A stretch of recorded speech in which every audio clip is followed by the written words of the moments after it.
안녕하십니까? 안녕하세요. 뭔가 굉장히 오랜만에 뵙는 느낌이 괜히 드네요. 지난 주일에는 저는 로뎀 나무 그늘교회에 잘 다녀왔습니다. 이사야서 11장 1절에서 10절 말씀을 오늘 함께 묵상하고자 합니다. 혹시 번갈아서 같이 교독할 수 있으면 좋을 것 같습니다. 제가 먼저 읽어보고 다음번은 여러분들께서 같이 읽어주시면 좋겠습니다. 이새의 줄기에서 한 싹이 나며 그 뿌리에서 한 가지가 자라서 열매를 맺는다. 주님의 영이 그에게 내려오신다. 지혜와 총명의 영, 모략과 권능의 영, 지식과 주님을 경외하게 하는 영이 그에게 내려오시니 그는 주님을 경외하는 것을 즐거움으로 삼는다. 그는 눈에 보이는 대로만 재판하지 않으며 귀에 들리는 대로만 판결하지 않는다. 가난한 사람들을 공의로 재판하고 세상에서 억눌린 사람들을 바르게 논죄한다. 그가 하는 말은 몽둥이가 되어 잔인한 자를 치고 그가 내리는 선고는 사악한 자를 사형에 처한다. 그는 정의로 허리를 동여매고 성실로 그의 몸에 띠를 삼는다. 그때는 이리가 어린 양과 함께 살며 표범이 새끼 염소와 함께 누우며 송아지와 새끼 사자와 살찐 짐승이 함께 풀을 뜯고 어린아이가 그것들을 이끌고 다닌다. 소와 곰이 서로 벗이되며 그것들의 새끼가 함께 눕고 사자가 소처럼 풀을 먹는다.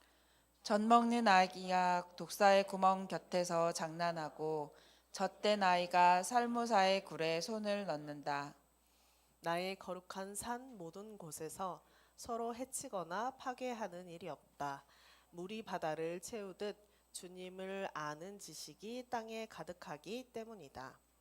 그날이 오면 이새의 뿌리에서 한 싹이 나서 만민의 깃발로 세워질 것이며 민족들이 그를 찾아 모여들어서 그가 있는 곳이 영광스럽게 될 것이다. 아멘. 네. 저희는 오늘 평화를 주제로 한 대림절을 둘째 주일을 보내고 있습니다. 아기 예수를 우리는 매년 기다립니다.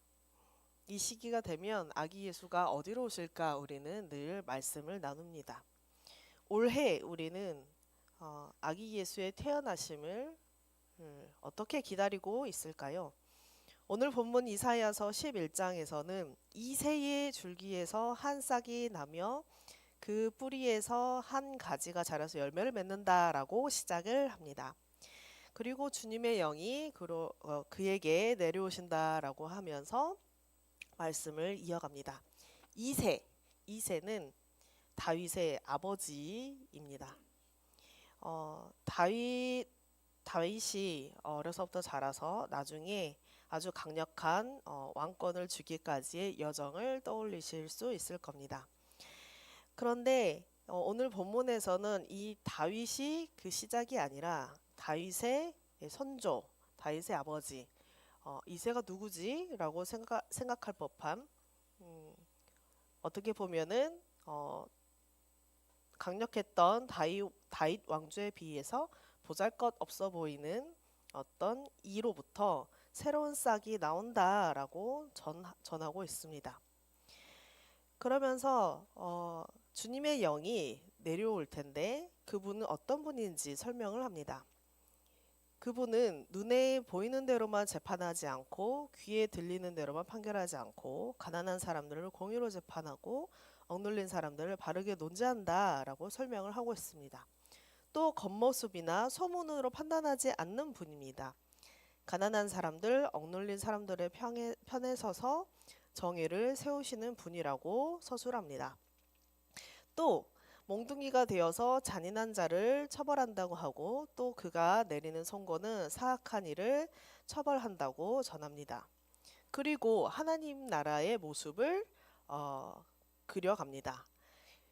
이리와 어린 양이 같이 살고 표범이 새끼 염소와 함께 눕고 소와 곰이 벗이 되고 사자가 소처럼 풀을 먹고 아이가 살무사의 구멍 곁에서 장난하고 굴에 소를 넣고 하는 그런 장면들을 설명하고 있습니다. 메시아를 기다리는 오늘 그리고 우리는 아기 예수가 어떤 모습으로 어디에 올해 임하실지 기다리는 오늘, 하나님의 나라가 실현되길 바라는 오늘, 우리를 찾아올 아기 예수는 오늘 어디로 오실까 함께 떠올려 보시면 좋을 것 같습니다. 저는 지금 오늘로 5일째지요. 5번에 거쳐서 팔레스타인 시선집의 시들을 한 편씩 우리가 함께 예배지기를 통해서 묵상을 하고 있는데요.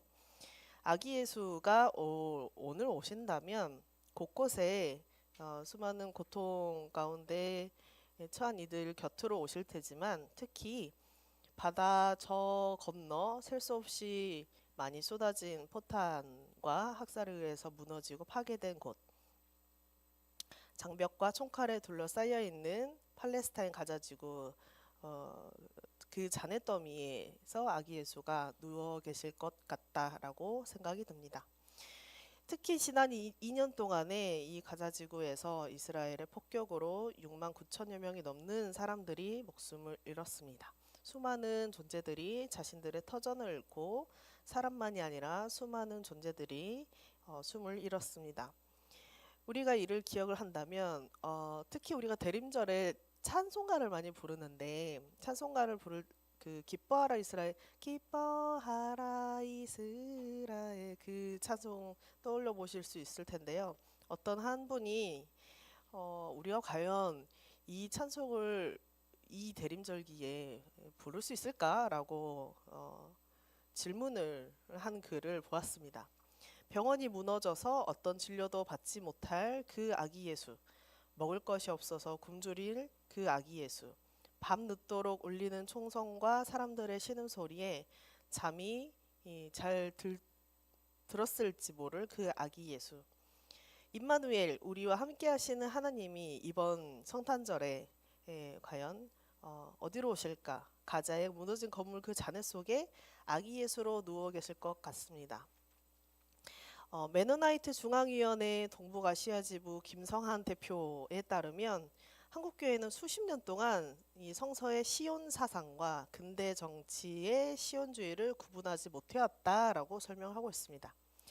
이스라엘을 축복해야 우리 한국도 복을 받는다라고 하는 그런 기치 아래에서 이 가자와 서한지구의 봉쇄와 점령 그리고 팔레스타인 사람들의 고통을 특히 한국교회는 다 지워왔습니다. 지워오다 못해 사실은 그 학살을 동조하고 있어 왔습니다.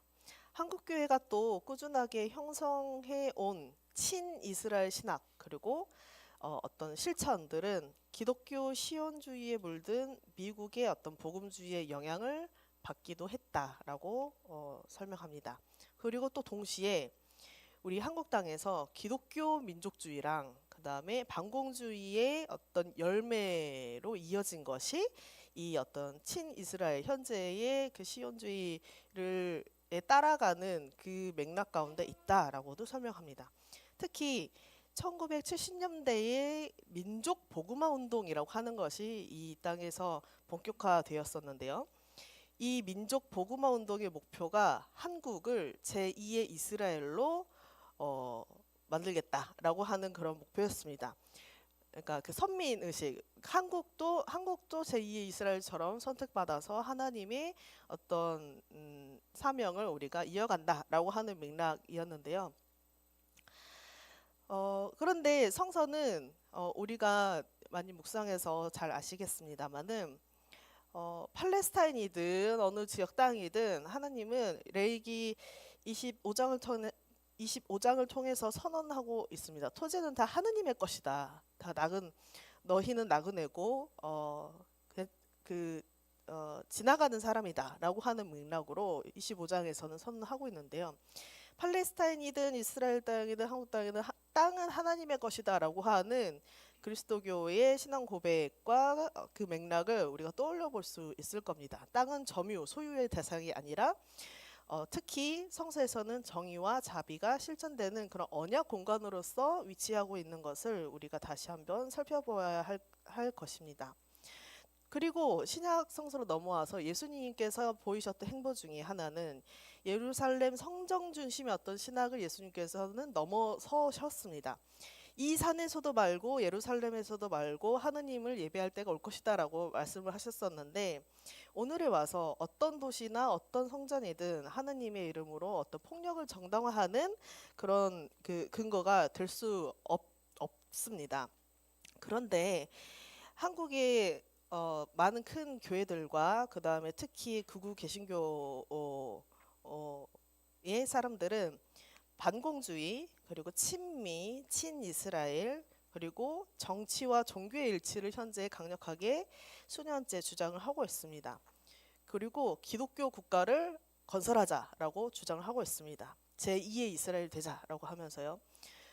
그래서 저도 여러 차례 선돌 우리 그 전화로 기독교 국가를 함께 건설합시다라고 하는 전화를 받았습니다. 그래서 예? 그게 무슨 말씀이시죠? 그래서 제가 처음에는 이해를 못했어요. 그래서 막 그 향림교회들은 민중신학의 기치를 가지고서 신앙생활을 하시지 않냐고, 그렇기 때문에 더욱더 기독교 기독교 국가로서 이게 그래서 굉장히 꼼꼼하게 준비하시고 설득하는 어떤 맥락들을 준비를 하시는구나를 알 수 있었습니다. 그래서 그 이후로 이제 그 번호는 차단하고 네, 저는 안 받습니다. 그래서 법치 혹은 더더군다나 이분들은 어떤 법치, 그리고 인권, 특히 더 소수자의 권리를 정면으로 부정하는 행보를 수년째 이어가고 있고, 최근 몇 년은 더 심각하게 이어지고 있습니다. 얼마 전에도 이스라엘을 이른바 지지하는, 이스라엘 학살을 지지하는 집회를 연 개신교인들이 있었다고 합니다. 팔레스타인 사람들은 그 지역에 오래 살았는데 영토나 주권을 표방하는 국가를 건설한 적이 없다. 그래서 미국처럼 미국이 선주민, 원주민을 살해하고 국가를 세운 것처럼 이스라엘이 팔레스타인 땅을 점령하는 것이 정당하다라고 하는 그런 말까지 했다라고 하는 것이 전해지고 있습니다. 그래서 집단 학살과 이른바 인종 청소를 옹호하는 맥락으로 행보를 이어가고 있습니다. 12월을 맞으며 이 대림절기에 그리스도인들이 이러한 참담한 행보를 이어가고 있다라고 하는 것에 책임감도 느끼면서 어떻게 우리가 서로의 안녕을 인사할 수 있을까 곱씹게 됩니다. 특히 12.3 윤석열에 의한 내란과 비상계엄 선포가 1년이 지난 요즘, 그때 무언가가 크게 무너졌음을 우리가 함께 목도했고, 또 그럼에도 불구하고 국회 앞으로 달려나간 분들과 함께 무언가를 다시 세우기 시작했음을 함께 목도를 하고 있습니다. 누구도 안녕할 수 없었던 그런 시간 동안에 서로의 안녕을 물으면서 민주주의를 안녕하게 할 투쟁을 이어갔다라고 하는 발언이 가슴에 남습니다. 그러나 오늘의 우리 흐름 가운데서도 참 어렵습니다. 지난주에는 국회 행정안전위에서, 지지난주였던가요? 집회 및 시위에 관한 법률 개정안이 통과됐는데 대통령 집무실 100m 이내에서 집회를 금지한다라는 내용도 포함되어 있어서 현재 많은 논쟁과 논란이 이어지고 있습니다. 비상계엄을 중단시키려고 국회 앞으로 달려갔던 시민들에게는 찬사를 보냈지만은 대통령이 이제 바뀌었으니, 정권이 바뀌었으니 이제 그 집회는 자제하라고 하는 제스처일까 궁금해집니다. 민주주의의 필수 요소 중에 하나가 집회와 시위의 자유입니다. 우리가 모두가 알고 있습니다. 그래서 안타깝습니다. 그리고 또 며칠 전에는 또 정부가 노조법 개정에 따른 시행령안을 입법하겠다라고 하는 예고를 했는데 이것은 그간에 두 번씩 그 윤석열 정권 시절에 윤석열 전 대통령이 거부권으로 두 번이나 틀어막았던 적이 있었는데 윤석열을 파면시키고 이룬 개정이었습니다. 그리고 이 법안은 진짜 사정과 교섭하기 위한 정말 오랜 투쟁의 어떤 결실 중에 하나였는데, 그런데 이번에 정부가 낸 시행령안이 이 교섭을 더욱 어렵게 만든 안이어서 또 어려운 여정을 이어지게 되었습니다. 그래서 누군가는 이렇게 이야기합니다. 정말로 민주주의를 지키고 있는 사람들이 누구인가? 라고 물었습니다. 그 글에서는 이렇게 얘기합니다. 정말로 이 땅의 민주주의를 열어가고 지키고 있는 사람들은 정말 다채롭게 많지만 힘없고 가진 것 없는 사람들, 그래서 오히려 사회를 어지럽게 만드는 원인들로 지목되는 사람들, 우리에게서 힘을 빼앗아 가려는 혹은 원청 나와라고 주장하는 사람들, 성차별을 부수자고 움직이는 사람들, 고용허가제 폐지하자고 싸우는 이들, 이 사람들이 민주주의를 지켜가고 열어가는 사람들이 아닌가 얘기합니다. 그리고 또 돌봄 공공성을 강화하자라고 주장하는 사람들, 공공재생 에너지 체제로 전환하자라고 하는 사람들, 학생 인권 조례를 지키자고 싸우는 이들 등등등 수많은 사람들이 각자의 자리에서 민주주의를 열어가고 있다라고 서술하는데 공감이 되었습니다. 하느님은 이렇게 틈에 끼어서 짓눌린 사람들, 목숨을 잃은 사람들, 경계 바깥이나 경계 선상에 있는 이들의 목소리에 귀 기울이시는 신이라고 믿습니다. 보잘것없어 보였던 뿌리에서 열매를 맺게 하시는 그 여정 가운데 함께 하시는 하느님입니다. 그 아까 고도소서 임마누엘 찬양을 우리가 이 대림절기에 부를 수 있을까라고 글을 썼던 이 한 분이 이런 제안을 합니다. 그 찬양의 가사를 이렇게 개세하자라고 제안합니다. 곧 오소서 임마누엘, 오 구하소서 팔레스타인, 그 포로 생활 고달파 메시아 기다립니다로 개사해서 부르면 어떻겠는가라고 제안하기도 했습니다.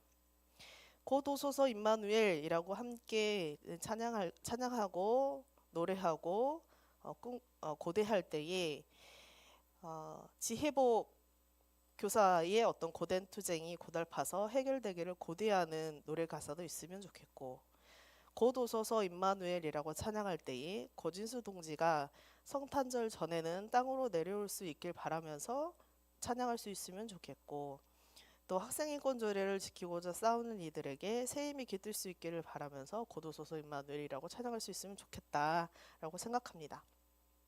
하느님의 날이 팔레스타인 땅에 그리고 이 한반도와 세계 곳곳에 속히 올 수 있도록 아기 예수가 수많은 곳에 고통 가운데 닿는 그곳에서 태어나심을 함께 묵상하면서 우리의 대림절을 지나면 좋겠습니다. 잠시 침묵으로 기도하시겠습니다.